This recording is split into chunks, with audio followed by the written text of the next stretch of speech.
Di sini ujian praktek mobil itu orang kadang sekali, kadang 2 kali, kadang bisa sampai 10 kali.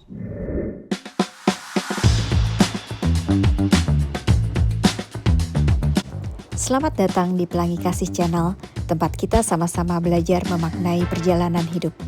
Please like, comment, share, and subscribe. Semoga bermanfaat.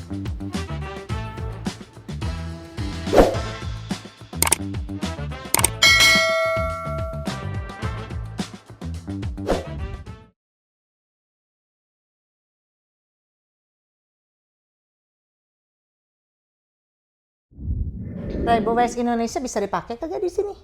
Kalau lu punya Rainbow West juga? Nggak tahu sekarang, kalau zaman kita dulu 2002, 2003, tahun 2000-an, kalau kita udah punya Rainbow West dari Indonesia, SIM-nya Indonesia, dalam waktu 6 bulan kita bisa merubah ke SIM-nya Belanda, tapi setahun ya. Tapi kita harus tetap ujian, langsung ujian praktek. Iya, itu bisa dalam waktu setahun. Oh, itu gitu gua loh. nggak tahu Kita loh. bisa. Oh, lu enggak ya? Nggak tahu. Kalau tahu gitu Ya, mah udah karena kamu belum dikerjakan. kenal saya sih. Ya, Agnes langsung berhasil, langsung merubah. Dia cuman sekali ujian praktek berhasil. Nah, tapi kalau gue, karena gue nggak bisa nengok, jadi gue nggak lulus. Sombong kali lu nggak mau nengok. Gue kan sombong nyetirnya gitu. Jadi karena leher nggak bisa nengok, jadi yang menguji itu melihat, oh kamu nggak bisa ngelihat kiri, nggak bisa ngelihat kanan, tidak lulus. Nah, karena gue tidak lulus, jadi SIM Indonesia itu udah mati, nggak berlaku lagi. Jadi kalau gue mau punya Rainbow West ini, harus ulang lagi dari awal, harus teori lagi belajar, ujian teori lagi, terus harus ujian praktek lagi. Mahal sekali. Karena yang waktu itu yang gua belajar itu tuh udah habis kayaknya dulu tuh 2000-an euro. Dulu tahun 2002, berarti 2002-2003 ya, karena baru datang, terus karena nggak lulus, terus akhirnya udahlah, terus gini, gua ngoceh sendiri sama suami. Udah, gua nggak usah pakai Rainbow West. Di Indonesia bertahun-tahun gua nyetir, amit-amit ya, kagak nabrak, nggak apa-apa. Meskipun gue juga waktu itu udah nggak bisa nengok gitu loh. Udahlah nggak usah. Tapi ada kayaknya sempet berhenti 2 tahunan. Terus suami bilang, belajar lagi aja, soalnya sayang. Uang 2000 itu kan hilang. Mendingan belajar lagi dari awal, nggak apa-apa kita keluar duit. Tapi itu investasi. Kalau kita bisa nyetir gitu kan. Oh ya bener juga ya gitu loh. Jadi akhirnya ya keluar duit lagi, tapi gue lupa tuh malah yang kedua berapa, tapi dari awal, dari teori lagi, terus ujian teori, terus belajar mobil lagi, ujian mobil, tapi alhamdulillah puji Tuhan, teori sekali lulus, praktek sekali lulus. Itu tahun 2007 deh kayaknya. Ingetnya waktu itu 2006 sih, pas Lauren lagi mau setahun, gue mulai belajar mobil lagi. Kalau di sini belajar teori mobil, itu kita belajarnya aja tergantung kita mau bisa cepet apa enggak. Itu enaknya di sini gitu, nggak ditentuin. Tapi kalau kita habis teori lulus, kita punya waktu 1,5 tahun sampai kita harus lulus ujian praktek. Tapi waktu zaman gue sama Dina 1 tahun. Tapi mungkin sekarang karena udah makin lama untuk ngedaftar ujian praktek, jadi sekarang waktunya 1,5 tahun. Jadi kalau dalam sampai 1,5 tahun lu nggak lulus praktek, karena di sini ujian praktek mobil itu orang kadang sekali, kadang 2 kali, kadang bisa sampai 10 kali gitu loh. Nah jadi kemungkinannya itu kan lama, nggak bisa tuh kita minggu ini nggak lulus, kita bisa minggu depan ujian lagi, nggak bisa res. Kita tuh bisa nunggu 2 minggu atau sebulan, tergantung wali kota masing-masing gitu loh, dia punya daftar daftar tunggunya gitu loh. Jadi saat ini 1,5 tahun dikasih waktu dari lulus ujian teori sampai ke ujian praktek. Kalau ya dalam waktu 1,5 tahun ternyata belum berhasil lulus ujian praktek, berarti kita harus mulai lagi ujian teori lagi gitu. Dina dulu gimana? Tahun berapa, Din? Waduh. Ujian mobil. Berarti lu udah dari awal ya, Din, dari teori gitu. Iya, dari teori ya, Din, berarti Iya. lo. Nah Dina kalau nggak salah 2009 deh. 2009. Nah, puji Tuhannya teori sekali lulus, Praktek sekali. praktek sekali lulus. Iya, Din, tapi inget-inget ya kalau lu waktu itu yang pindah tahun 2003 tuh, kan lu baru pindah, lu kan sekolah, lu mana Iya. ada kepikiran untuk mikirin itu, makanya lu jadi juga nggak nanya-nanya soal informasi. Penting saat itu. Iya, saat itu kan lu sih, nggak penting. Nggak. Lagian mau pakai mobil siapa? Iya kan saat itu, jadi pokoknya tujuan lu kan lu datang, lu mau sekolah gitu, jadi nggak kepikiran, oh gue bisa pakai mobil nggak ya gitu. Kalau Agnes sama gue kan udah beda gitu Iya, istilahnya. udah Iya. berkeluarga. Jadi langsung gitu. Ya, hebat Tina sekali-sekali. Ya gue. Nggak tahu, merah kuning hijau gua nggak ngomong sama instruktur yang kita latihan tuh ya, kalau gue pakai kacamata, karena selama ini gue latihan atau ngeles nggak pernah pakai kacamata. Kalau kacamata itu hanya untuk kalau gue harus membaca dari jauh kan, karena silinder dua-duanya ya susah. Begitu mau ujian hari itu tuh ya, sebetulnya ujian praktek. Kalau teori kan sendiri. Iya, Pas praktek, ujian ya. praktek itu didampingi dulu sama guru les kita. Nah pas mau masuk itu dia langsung, Dina sini, apa? Itu baca plat nomor mobil yang ketiga dari apa yang maksudnya yang paling belakang itu. Wah itu panik. Hah? Gak bisa baca. Hah? Segitu gak kelihatan? Enggak. Oke, depannya juga gak kelihatan. Saya bilang, oke, yang paling depan, paling deket. Nggak kelihatan juga. Di situ dia pun panik. Saya panik, dia panik. Terus dia bilang ini, kamu nggak bisa baca? Nggak. Kamu tuh harusnya pakai kacamata. Iya, saya diomelin langsung. Kenapa nggak ngomong dari awal? Nih kalau kayak begini nih, kamu nggak akan lulus. Katanya kalau mereka tahu harusnya kamu pakai kacamata. Ya udah, akhirnya apa diakalin loh. Untung baik lu dia. Jadi jangan yang paling depan, mobil di belakangnya. Itu mobil di belakangnya. Lu pinter ngafalin nggak? Gue usahakan, gue bilang. Jadi dia bacain, gue harus inget. Bener loh, begitu mau ujian praktek sama instrukturnya ya keluar. Pertama yang tanyain, oke kita berdiri di sini. Kamu baca itu mobil yang paling belakang nomor platnya apa. Itu ya rasa hati udah merah kuning hijau, baru juga mulai. Belaga mikir. Aduh, maaf Pak, terlalu jauh itu ya tidak kelihatan katanya gitu, kata saya gitu kan. Ya udah, kalau nggak depannya. Boleh nggak Pak depannya lagi? Nawar, nekat. Depannya lagi Pak ya. Jadi mobil kedua dari yang depan tuh. Oke, itu apa? Padahal udah ada di kepala ya. Gini. Belaga ngeliat, belaga mikir. Terus pelan-pelan nyebutin ya. Betul, ayo kita jalan. Atau di situ ya rasanya. Din, emang lu nggak bawa kacamata? Tidak.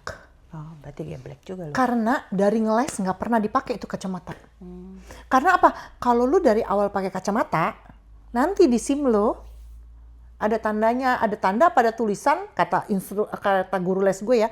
Kalau lu pakai kacamata, jadi kalau ada apa-apa misalkan terjadi kecelakaan atau gimana, lu tidak pakai soft lens atau tidak pakai kacamata, itu bisa jadi dipertanyakan apakah itu salah lu atau tidak. Jadi gue nggak pernah bilang gue pakai kacamata. Ya.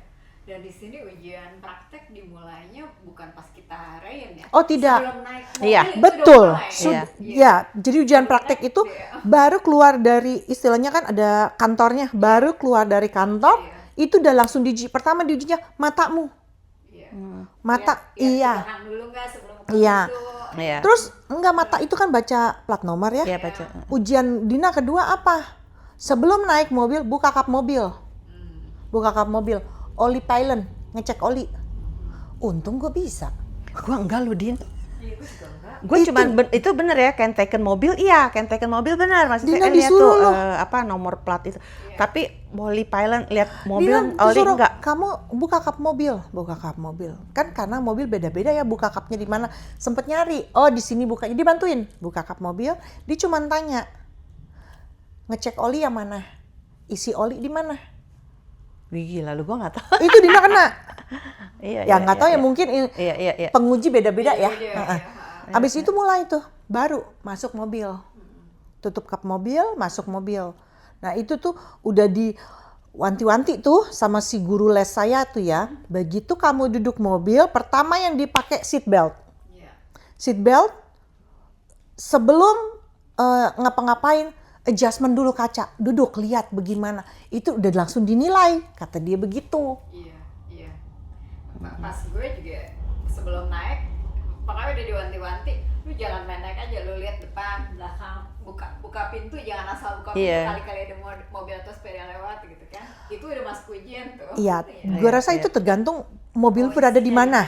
Karena yang Dina punya itu kan ini kantor, ini lapangan parkir. Gitu. Iya, gue beneran di pinggir jalan. Iya, itu perlu tuh. Iya. Gitu. Susah lah di sini.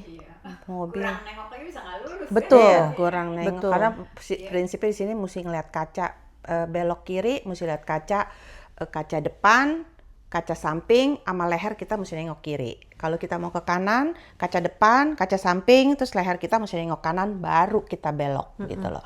Kalau di Indonesia refleks kita spontan, kita yang penting hati-hati, kita nyetir nggak ada teori gitu.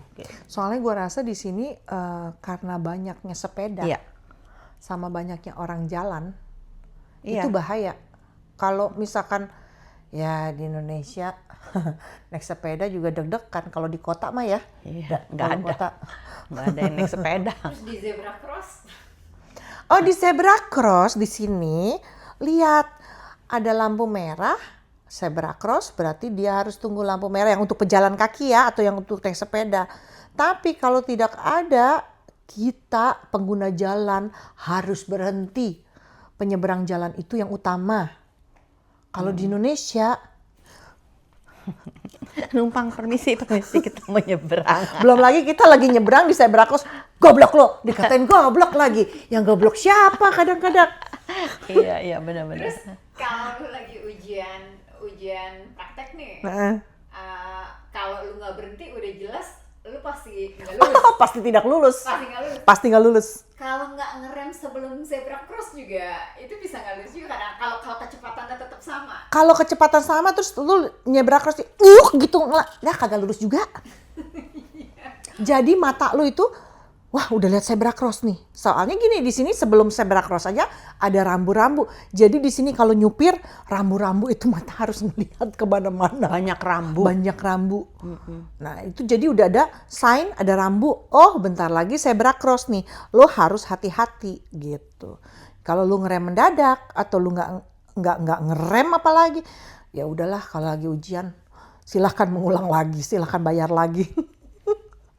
Kalau mikir sesusah itu misalnya cuma mau dapet SIM aja, sementara di Indonesia kadang-kadang kita nggak ujian prakteknya. Beli. Kangen nggak sama Indonesia? Kalau untuk kemudahan egoisnya kita ya, kangen. Semua bisa diduitin, Mak. Cara mudah, cara gampang. Tapi dulu ya, Din, itu. Maaf ya. Sekarang nggak tahu. Sekarang mungkin berkurang, tapi ya udah, maksudnya bahas yang ini aja. Kalau kalau kadang-kadang kalau perlu sesuatu ya, pengen cepet. Itu kangen Indonesia. Kasih duit cepet. Misalnya ngurus surat, ngurus apa. Tapi kalau dipikir-pikir ya, itu bahaya loh. Apalagi mengendarai mobil. Jadi di sini, gue lebih setuju di sini sih. Dan jujur aja, gue menikmati nyetir di Belanda. Kayaknya kenikmatan. Kalau di Indonesia nyetir itu kayaknya kita mesti waspada. Mau nyetir 5 jam tuh waspada. Kemana? Soalnya itu motor hebat, udah kayak capung. Ya kan? Kalau di sini kan nggak ada. Gitu loh. Paling kalau di jalan-jalan yang daerah perumahan ya kita waspadanya sama sepeda. Kalau di jalan umum yang jalan besar, ya enggak sih, cuman sama mobil aja. Motor gede aja jarang kok. Kecuali musim panas, keluar semua. Lo bagaimana, Vi? Ya, kalau ngebayangin sih, tapi ya gue udah belakangan sih sejak cuman berapa tahun pertama pulang ke Indo masih berani nyetir. Abis itu udah enggak. Jadi ya untuk rasa kangen nyetir udah enggak lagi karena kan udah beda. sekarang udah banyak motor. Jadi kalau ada kesempatan nyetir gue udah nggak berani. Kalau di sini memang seperti Dina bilang lebih enak nyetir di sini karena lebih ada peraturan gitu loh. Jadi kayaknya udah lebih jelas gitu loh siapa yang dapat prioritas, di mana kita harus ngerem gitu loh, ya kan?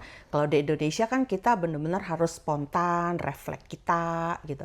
Ya ada plus minusnya lah, tapi zaman dulu di Indonesia kita aman-aman aja nyetir. Enggak, maksudnya di Indonesia kan kalau lu mengurus ini tuh bisa sogok duit. Di sini kan nggak bisa. Lu kangen itu nggak? Gue dulu jarang nyogok ya. Jadi gue kagak, gue Tadi dulu, lu jarang nyogok. Lu tahu nggak? Lu ngurus surat ke kelurahan aja mesti ada. Ya, tapi gue jarang Din. Apa Berarti yang gua lu ngurus, nggak Din? pernah ngurus ke kelurahan, berarti lu nyuruh orang juga tah.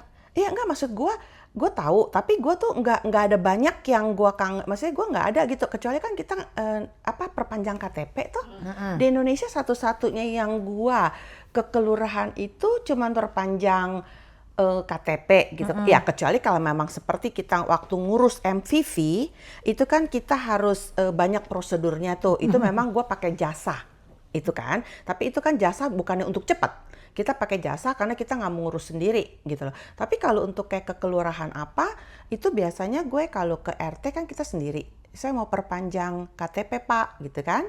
Terus dari situ kita ke kantor RW sendiri. Ke kelurahan gue sendiri gitu kan. Nah udah, jadi kayaknya gua ya memang bukannya nyogok kan kalau kita ke kelurahan mau perpanjang KTP Pak, ya kita kasih uang rokok.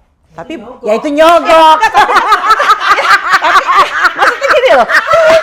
Bukan, tapi kan bukannya nyogok dong, itu kan cuma untuk uang rokok karena kan dia udah bikinin kita, bukannya kita suruh cepet ya sebenarnya. Itu mana nyogok, Iya, Ibu? tapi itu kalau gua bilang uang berterima kasih gitu kan. Jadi gini Tapi ya, gua nggak kangen, maksudnya karena gua cuma Masalah ngurusin sogok KTP menyogok doang. itu Iya. sudah mendarah daging di Iya. Indonesia. Kita pun Sampai udah menyadari Iya, bahwa itu. nyogok. Iya, tapi gue nggak kangen karena nggak jarang ngurus sih, cuma KTP doang. Itu udah culture-nya udah Iya, udah mendarah daging. Jadi kadang-kadang yang kita bilang sebetulnya uang kasihan dia udah bantuin kita. Sebetulnya itu sogok, Vi, karena memang udah tugasnya Iya, itu seperti iya, iya. itu. Tapi Biarpun kalau- uang kalau- rokok juga nyogok namanya. Iya, kalau perkiraan gua uang nyogok itu gini loh, Pak, saya ini tolong Pak, itu baru nyogok, istilahnya Pak buruan gitu kalau gua loh. Tapi kalau misalnya itu kan dia udah ngasih. Terus gua gini, oh ya makasih ya Pak, gua kasih uang rokok. Itu bukan nyogok dong. Kalau nyogok kan istilahnya Din, Dari awal Iya, maksudnya. nah itu Ini lu setelah jadi. Iya, setelah Oke. jadi ucapan terima. Iya, tapi itu namanya perlu nyogok ya. identifikasi. Oh, tapi iya maksudnya itu kan ucapan terima kasih. Kalau sama RW mah kita nggak ngasih ya ke kelurahan do. kelurahan Enggak. bonafit. Iya. Kalau gue seingat Enggak, gue enggak. RT RW gue Karena kan gue kenal sama RT-nya. Ya, iya, Iya, RT RW kita RW kenal. enggak. Cuman yang gue suka ini kelurahan. Kelurahan iya, tapi kelurahan setelah jadi gitu loh, setelah dia udah kasih gua surat, makasih ya Pak, gitu. Tapi kalau nyogok kan gini nih, Pak, saya nggak mau ngantri. Jadi saya duluan dulu ya Pak. Nah itu baru kalau menurut gue itu baru uang nyogok.